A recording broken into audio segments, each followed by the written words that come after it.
Yo, this is my Resident Evil collection. I don't have a lot of stuff, or there's a lot of obscure, weird, like side type games. Yeah, most of those all suck. We only got the main ones, but I've got little stories for each one, so let's go through them. I was an N64 PC kid, and so I didn't have an original PlayStation. And my first time I played Resident Evil was actually Resident Evil 2 on PC. I liked it a whole lot. I think I ended up getting Resident Evil 3 on PlayStation after I eventually got a PlayStation. And I went back and played the original one. I don't remember whether there was like several different variations of the original one. It was like the director's cut and like the Dual Shock and like the original. And even like the game itself had like some of its puzzles and how you collected things changed around each time it came out. I eventually wanted to go back after I'd beaten Remake and like a lot of other games. I wanted to go back and I want to play the OG with the campy dialogue and the full motion video. And so I made sure I got the big box version, like the original one, which I think came out in 1996. I wanted to play it because I wanted to experience the original game how it was, and I heard that some like the director's cut and stuff had its music changed. Some of them didn't have the goofy ass live action video. You needed that. It's like you got to go all in on the camp. And so I found this. I think I paid like $20 something for it. I'm sure these big box games cost a whole lot more these days. But I eventually went through it. I heard it was still considered one of the hardest ones. And yeah, it's so hard because you got your tank controls people bitch about. I mean, I have no problem with them. But you don't have any auto aim. So if there's a zombie off screen or whatever, you can't just auto aim in to try to shoot at it. And another thing is like you could get stuck into basically one hit stuns and then you get killed. Like two dogs, if one of the dogs got you, they would just stun like you or asked to kill you. Yeah, it was pretty rough, man. It was great.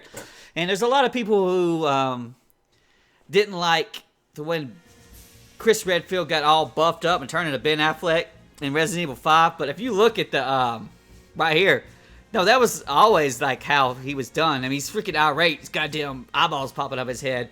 But it's all right here in the first one. It's unlike Silent Hill. These characters are always superheroes. Even like Rebecca, who's like 18 years old, is already graduated from university, has like a biology degree. Just stupid, insane shit. You gotta be SWAT team badasses. I think I got that. Yeah, I got the back right here. It's got unprecedented detail, intense texture maps, shadows, and lighting effects, man. There's some tarantula getting Jill right there.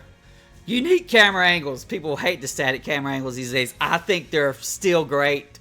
I've got no problem at all if they had to do literally a tank control static Resident Evil modern day. I would play it. Or you can make it intentionally retro. I'd play that too. Hundreds of rooms. I don't know about that. It's about 8 or 9 hours, I think.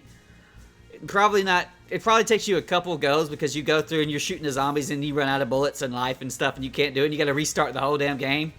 It's tough though, man. Ominous digital surround soundtrack, 3D environment. Choose which soldier you're playing. They call them soldiers. Yeah, I mean, they were both.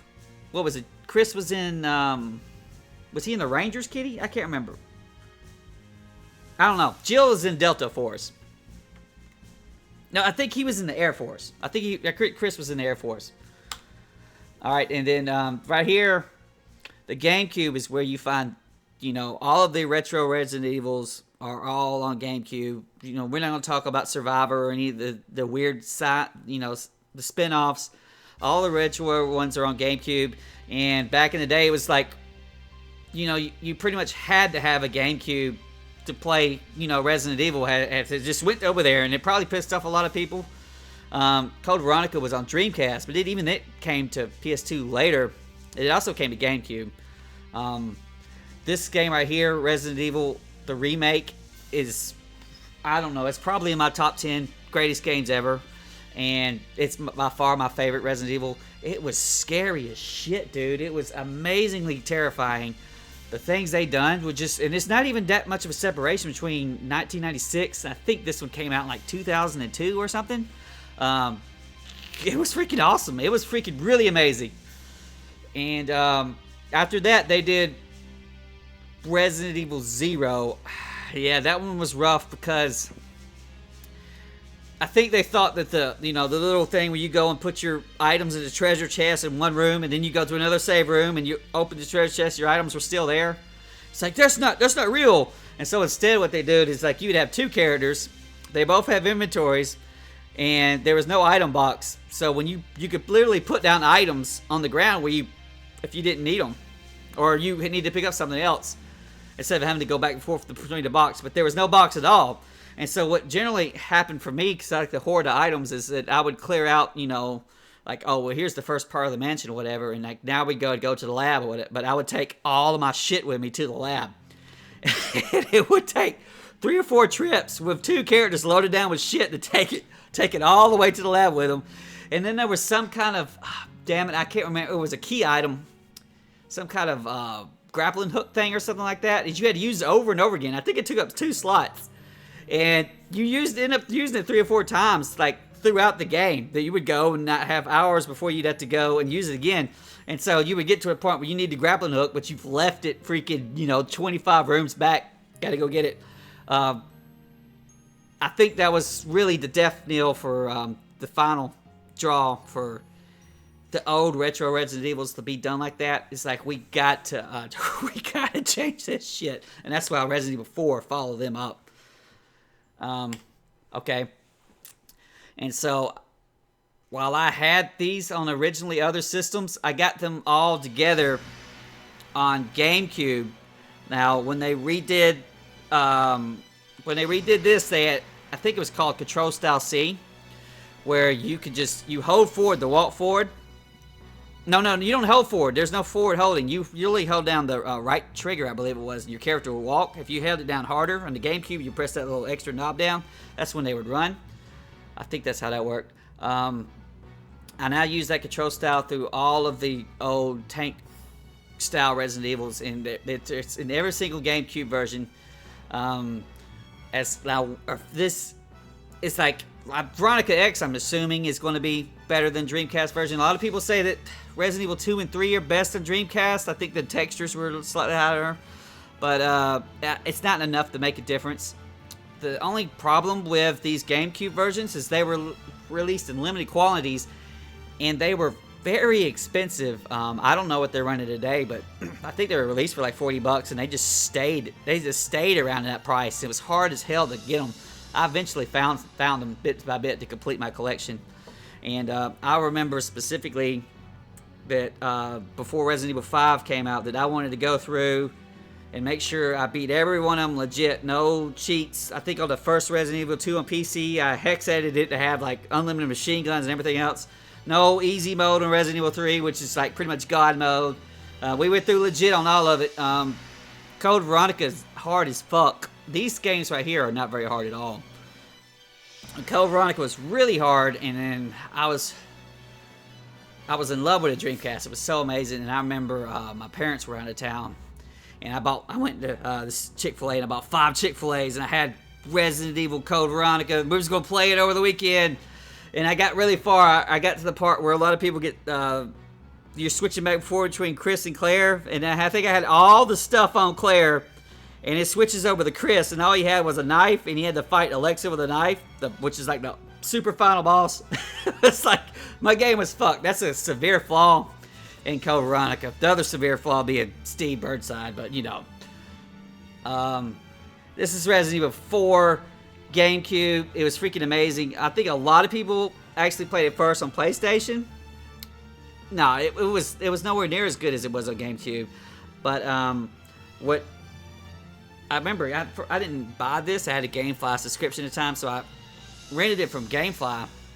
And I played and played and played, but I didn't really get super invested. I didn't kind of, I don't remember what exact. I think I got to the part where the cannonballs are at the, on the castle walls, and I was getting killed by those cannonballs. I was finally like saying, fuck this. That's a pretty annoying part. But years later, before we did Resident Evil 5, I got Resident Evil 4, and we went through it legit. It's really fun, really awesome. Most people consider this the best one. I don't personally think so. I would put it below most of the tank control ones personally.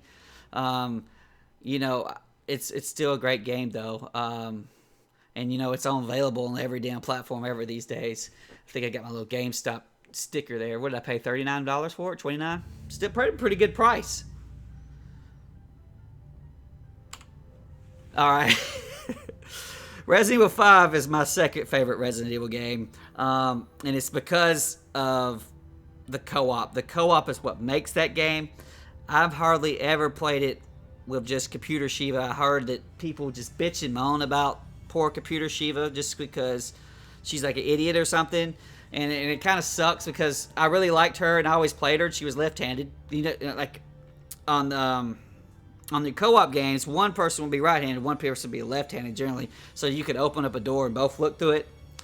And so I mean, I had no problem playing left-handed with Shiva. I know a lot of people don't like that. In Resident Evil 6, it lets you switch before which hand you used, but I felt that, you know, she got wrong when Gold came out and they put Jill back on the front of the cover for Gold. I don't have it here, but you know, poor Shiva, she's just like get relegated and she's forgotten. It's real sad, but that's generally what happens. Resident Evil 5 was so fucking good. It's one of the best games on 360. And you know, it's the ultimate bro dude. You get one of you guys is a bro, you get together with your dude, and you guys, you know, you bro dude it up. You play this game. It's so freaking good. The inventory, you know, you could you know, hoard up a bunch of shit, upgrade your guns, and then join other people's games. It's like, oh, you want to run a rifle and I run shotgun? Yeah, man, you could do that, and you would, you know, play. And I have probably 100-something hours in this game. The freaking I've got 3 copies here because 2 are mine. I think Jerry gave me his copy too. But you know, we would just get our 360s, man. We would have like 4 of them, and then I would have a computer monitor, and so I mean, I'd have like 4 computer monitors, and we'd all put together and system link it.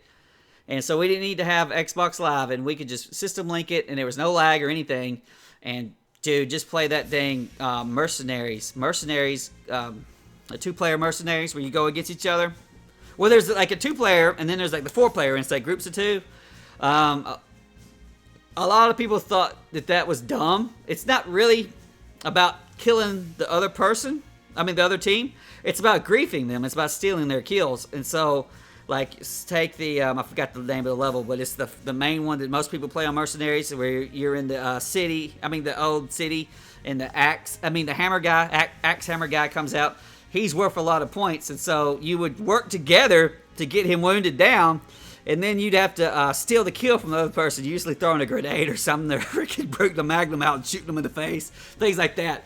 And all of this griefing, all of this camping and cheesing, all of this, you know, Eddie's got his gun pointed at me. I can see the lasers. Like, Eddie, you got that laser sticking through my, pointed at my balls. You better shoot me. I'm not going to shoot you, Steve. Oh, he was going to shoot me, man. I usually ran Shiva with the bow, so she didn't have no reticle. But you know, you use one shot to try to line up for your next shot, because you didn't really see how the arrow was going to go. Tons and tons of fun. Ben Affleck Chris is by far the best Chris, way better than drunk idiot Chris for Resident Evil 6. Dude, that game's great. It's so awesome. And I think it gets a lot of unnecessary hate because people bitch about the shooty turret scenes. They bitch about the QTEs, the freaking complete global saturation, and then, you know, punching boulders and Wesker going Chris, all that shit, all those memes. But hell, that what makes the game great, man. It's freaking macho as fuck, and this is awesome. And you know, it doesn't have the basic themes or spirit of the other Resident Evils, but it's still amazing. And then I've got Resident Evil 6, you know, the black sheep or whatever of the family. You know, here I'm gonna put this in your mind if you haven't seen it already, but it's basically a giraffe skull fucking a girl right here. All right, she's bent over, slobbing that knob. Once you see that, you can't unsee it, man. It's always a giraffe getting sucked off. But he's got big feet, okay? He's got big feet, okay? Resident Evil 6, that game needed like an editor to edit it down. It's way bigger than all the other ones. In fact, it's kind of like saying there's like four different campaigns there. If you count Ada's campaign, it's usually just a copy paste of the other ones, but there was a lot of problems there. I think they kind of lost. I think they had 3 different teams working on it, so each one would work on a campaign. It gives it a disjointed feel. It also was kind of losing like its soul, or almost, because it was so big budget. It was so Michael Bay, so trying to be the next Call of Duty. Explosions, stupid shit, Leon crashing 14 different airplanes and helicopters and jeeps and everything else. And just, it kind of lost where it was. And so, even though it sold a whole lot, I think it kind of pissed off a lot of the fans. And then, so, Capcom eventually went back. So when they did 7, they made it as a single-player only game. They made it as a first-person shooter, but it was, shooting part of that's really not even that much. There's not much going on in Resident Evil 7 as far as that concerned. It was more attention and hiding and shit. But 6 still has amazing mercenaries. It still has co-op. That's pretty much the way to play it. They made the computer pretty much immune to getting killed. I guess that's how they handled the Shiva dynamic. The co-op isn't as good as 5, but it's still okay. And when you get a friend who's also a Resident Evil fan and just play through Resident Evil 6, it's a great time, man. It's a great time. There's so much about that game that's fucked up, where you're running from creatures, and one player fucks up, then it's like a QTE game over. There's some driving sequences that are just god awful. The jet ski thing's terrible. There's things where you're fighting that big, giant, huge monster, and you have to, I forgot what all you gotta do, but I love Pierce, I love Helena. It's a real shame that, well, at least Pierce is fucked, but maybe Helena will come back, it's some kind of side story, but more likely she'll just be mentioned in one little thing you could read or something like that. But I think it gets unnecessary hate, but it isn't, if you were going for a hardcore, intense, well, it's got tense. Well, it's intense, but it's not tense. It's not like a it's just not what Resident Evil, I think, represents. The soul of Resident Evil. It's hard to describe, but it's missing something. There's a shit ton there, but it's missing what makes Resident Evil Resident Evil. And it's too action oriented, and I think from then on, Capcom was like, well, we got to step this back. And my last physical game I got is Resident Evil Revelations. It's pretty much was designed for 3DS, and so was, honestly, so was Revelations 2. And they're just low budget games. They're designed for portable. The graphics and the budget are way down, but it was still pretty fun. And then while you couldn't play co-op in the story, in the raid mode, you could play co-op. And so we've got a lot of time playing raid mode. The problem with Revelations 1 is that has almost like a Korean MMO grind. It takes way too long to go through the raid mode. You got a lot of one-hit cheap kill monsters and shit in there too. If they just get to you, they kill you. It's pretty good, but mainly for the raid mode. The story is largely forgettable. It's told like this old chapter format. And so I think that this chapter format's kind of weak. It has a bunch of more playable characters besides just Jill and Fat Guy. But it's just okay. The raid mode's what really makes that fun. It's kind of like, I don't know, I would guess it would be like a Destiny. It's you get random loots and shit in the end, so it's got like a Destiny Diablo style loot gathering mechanic to it. It's so grindy. But toward the end of the game, once you're in your level 50s or whatever, well, you could go to it beforehand, but you need to be high up on level. You can go what's called the last level, like the super level, the raid level. It's called the Ghost Ship, and it's pretty much all of the single-player campaign from the ship part, not from the outside and the snow part. It's all of that just in one giant level with full of baddies and stuff, and there's multiple ways to go through it. And as you go further and further in it, they start leveling up. And then the end game, the guy's like max level 50, whatever it is, and he's really, really hard and takes all of your bullets and some of the best play you can do. And it's probably some of the hardest Resident Evil you could play through that has like a, just on the default difficulty. There's a couple of difficulties back, like I think in Remake, the first Remake, you can make it where the zombies you can't even see them. I would think that would be the hardest. But Revelations is a pretty good game. And it's only between that and Revelations 2 and probably Outbreak. Those are the only like spin-offs that are worth playing. The rest of them, like Operation Raccoon City, those are some real shit fest. Their original plan was to try to do like a main Resident Evil like every other year, and then try to fill the gaps in with these spin-offs. They wanted to do the Call of Duty route, and they felt that Resident Evil was the best way they could do a yearly series. But they didn't put the time and money into those spin-offs to get them in the place where they needed to be. These days, you see Resident Evil going back towards like the more old school, especially with Remake 2 or Resident Evil 2 2019, whatever you're going to call it.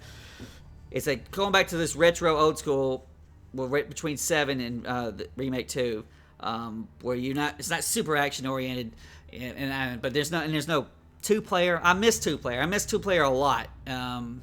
And it's kind of like those things where you cannot make everybody happy anymore. What if they just took these Revelations games or side games and put the co-op in them, and build them up a little bit higher than they are as being just freaking janky bullshit. They honestly, in Revelations 2, they were experimenting with freaking microtransactions and releasing the game in bits and pieces of a chapter. And they had fucked up the release, and like online wasn't working for Xbox, and then on PlayStation 4, like the frame rate was fucked up, and then you couldn't split screen on PC, even though it was something you could just fix in an INI file. They fucked up Revelations 2 a lot, but I still miss my co-ops. So you pretty much only got 5 and 6 to play, and Revelations 2.